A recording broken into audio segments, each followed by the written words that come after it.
They make their way there, but the Dura sisters threaten them with hostage Geordi.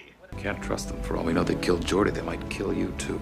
We did not harm your engineer. Then return him. In exchange for what? Me. I will be your prisoner. But first, you must beam me to the surface so that I can speak with Soren. We'll consider it a prisoner exchange. So, really with no plan in mind, they beam the captain down to the planet to talk to Sauron while they beam Geordi back to the ship. Is there an amount of time he's gonna stay down there? Or couldn't the Enterprise just beam him back later, seeing how they're more powerful? Is there a reason the uniforms suddenly don't match? Nothing's adding up. Oh, it was terrible. They tried forcing my name to Toby. So Picard tries to reason with Sauron while it turns out Geordi's visor has been bugged with a camera so they can figure out where's the best point to penetrate their shields. For God's sake, nobody checked him out beforehand? I can't go through airport security without having my balls touched! And yet they never inspected this guy who just came off an enemy ship? Giving up our freedom's my butt! But hey, at least it puts Data in a better mood. Can you find a way to scan for life forms? I would be happy to, sir. I just love scanning for life forms. Life forms. You tiny little life forms.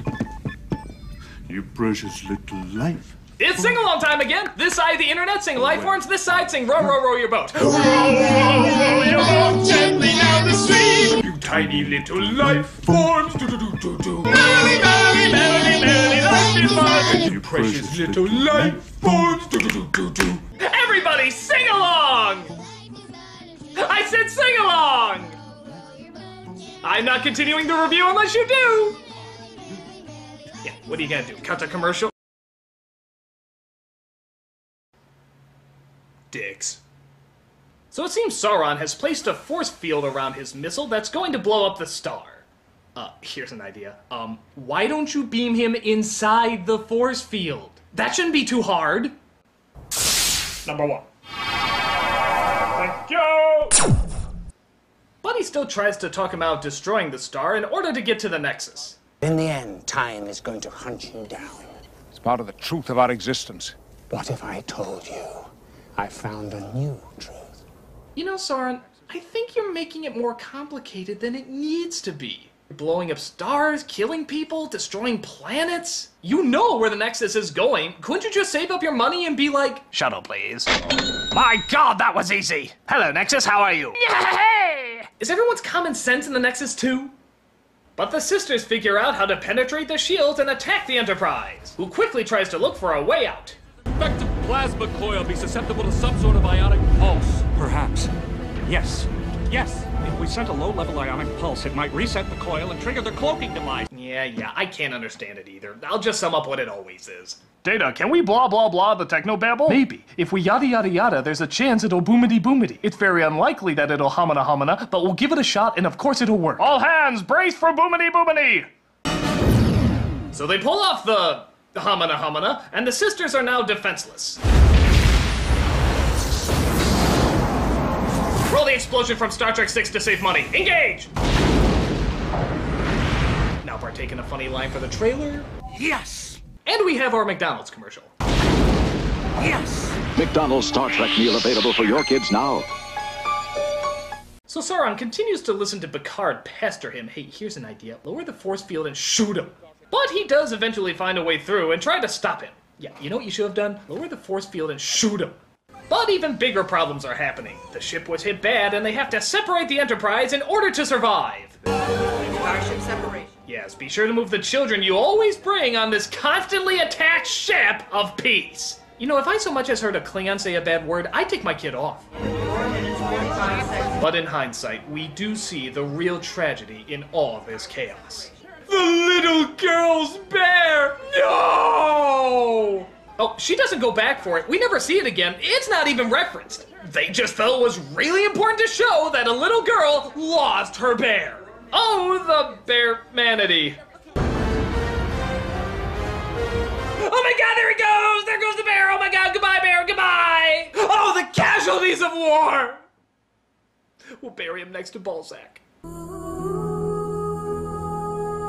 Now, to be fair, the ship separating is not only a cool scene, but it also leads to one hell of an awesome crash. These are some of the best effects in Star Trek history.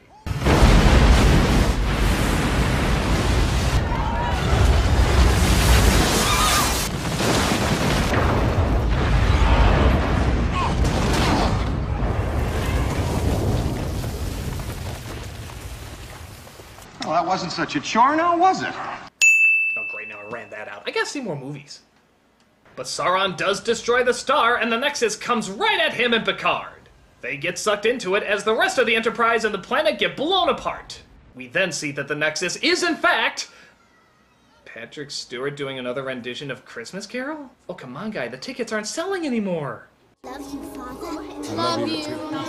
No, it turns out the Nexus brings to life whatever your deepest dream is. And Picard's is that his family is back to life and totally happy. But a shadow, whatever that means, of Whoopi Goldberg is there to tell him that it's not all real and that he has a chance to still go back and save everybody. Well, as I said, time has no meaning here. So if you leave, you can go anywhere, anytime. All right, I know exactly where I want to go. To the mountaintop on Viridian 3, just before Sauron destroyed the star. What? Why there? Why don't you go to where you first picked him up, or when you decided to first go out there in the first place? Fuck, why don't you go back and save your brother's family while you're at it? What's the shit about being put back in the moment you already know you lost in? What are you, a moron? Did everyone's brains just get beamed out of their heads? I have to stop him. But I need help. Yes, the most physically fit fighter the world has ever known, or William Shatner. Yeah, that'll work. I'm wondering, do you realize... Hold on a minute. Do you smell something burning? By the way, I know a great place that does toupees. Looks like somebody was trying to cook some eggs. It's all right. It's my house. At least it used to be. I sold it years ago. So, yeah, as we pretty much partake in somebody's fan fiction, Picard tells Kirk what's going on. This isn't really your house. We are both of us caught up in some kind of temporal nexus. Dill. I beg your pardon? Dillweed. In the cabinet. Behind the oregano. Behold, two of the greatest Starfleet captains of all time making eggs! Only one other thing could top off this epic pairing of awesomeness. Toast! We have toast! Ladies and gentlemen, toast! Oh my god, I just soiled myself! So, definitely kind of a strange setup, but it does lead to some interesting conflict. Kirk acknowledges that he wants to stay in his perfect past. You're a Starfleet officer. You have a duty. I don't need to be lectured by you. I was out saving the galaxy when your grandfather was in diapers. You're in diapers! This time I'm gonna walk up these stairs, march into that bedroom, and tell Antonia I want to marry her. Remember all that stuff I said in Star Trek V about needing your pain and how we should embrace how it makes us who we are? Total 180! I wish I slingshot around the sun years ago and pulled this off. Hello, Nexus. I love the Nexus. No responsibility. I'm gonna like it here. But Kirk starts to realize just how unreal everything is, and that no fear and no remorse is not always such a hot thing. Because it isn't real. Come back with me. Help me stop Sauron. You know, if Spock were here, he'd say that I was an irrational, illogical human being for taking on a mission like that. Spock was going to be here, but apparently they only gave him 2 lines, and so he said, live long and suck it. That's my joke! First Family Guy, then Big Bang Theory, and now you, Critic! Oh, come on, there's enough memes on the internet. What else have I stolen from you? Well, how about my voice for Big Lip Alligator Moment? Well, it's not like you really need the residuals or anything.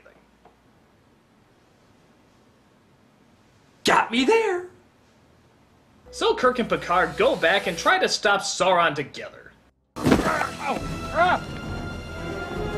You do realize that if you never go into the Nexus, you'd never be able to come back and do this properly. And here's another thing. It looks like things are going awry. Why don't they just let Sauron continue with his plan and let the Nexus hit him? They can just go back and try it again, can't they? Hell, they can do this for all eternity if they wanted until they get it right. It's not like anything of major importance is lost this time around. Just Captain Kirk.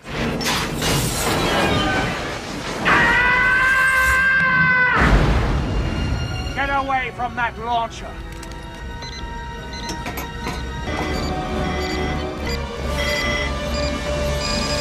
I just wanted to go to the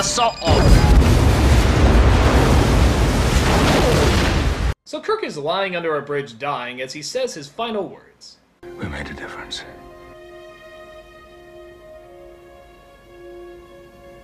Oh my.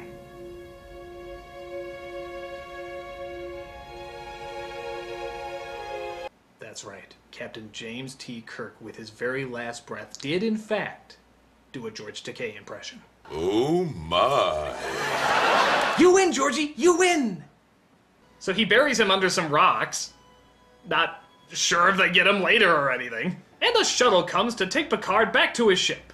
Oh, it will be good to see the ship once again. Oh, damn it! Number one, I gave you 2 orders while I was gone. Don't blow up the ship and don't sleep with anything. I thought the latter would be more probable. But as we look through the wreck, Data finds one survivor that he holds very close to his heart. Spot. Spot will live. So the ship is destroyed, but the Trek lives on, as they beam themselves out and make their way back to space dock. Got a Farragut. What'd you call me? 2 to beam up.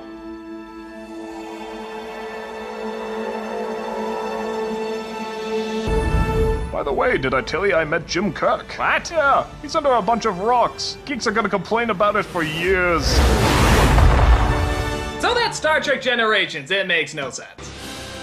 And that really is the biggest problem of all. I can overlook some of the annoyances as it does have some real good powerhouse scenes later, but the plot threads are so nonsensical that it really does distract. It's all over the place. Some parts are good, some parts are bad. I'm glad I saw it, but it could have been a hell of a lot better. But hey, on the plus side, Star Trek month is almost over! I have only one Star Trek movie left to review! Do you know what that means? Nolan Cara cameo! I haven't seen it at all! Isn't that fantastic? Nolan Cara! No bitching about the little tentacles that nobody cares about! No talking about all the dumb little things that I don't give a shit! It's all coming together! It's not gonna happen! There's gonna be no Linkara cameo at all! Do you hear me? No Linkara cameo at all!